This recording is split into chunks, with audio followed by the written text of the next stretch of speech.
हम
दुकान से घर में गए तो देखे पीछे में आग लगा हुआ था। अब हम लोग तो अपना जान बचा कर भागे, कुछ भी तो बचा नहीं पाए। बस वहाँ से देखे तो पूरा पीछे से आग लगते लगते सब जलते जलते खत्म होकर आ रहा है। किसका घर है वो पीछे भाड़ा घर है।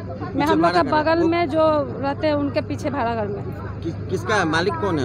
उनका कौन किसका भाड़ा में लगा है भी हम अभी तक नहीं बता पाएंगे। एक तो यहाँ पूनम शाह है और एक वहाँ में सुरेंद्र साहब। किसका भाड़ा से लगा है नहीं बता पाएंगे। आप लोग का भी भाड़ा घर था क्या वहाँ? मेरा था लेकिन मेरा में नहीं लगा। मेरा सब टूटा हुआ है। भाड़ा घर है लेकिन मेरा में आदमी नहीं है। आपका भी जला है? सब कुछ जल के खत्म हो गया। कितना घर जला है? आशा कितना है? कितना घर जला है? कितना घर जला होगा? 30-40 घर तो जल गया। कितना घर था पीछे में? 30-40 घर जला होगा। और मेरा पीछे भाड़ा घर 4 था और मेरा अपना घर था, मेरा दुकान था, सब जल गया। 30-40 घर होगा। 30-40 घर जल गया।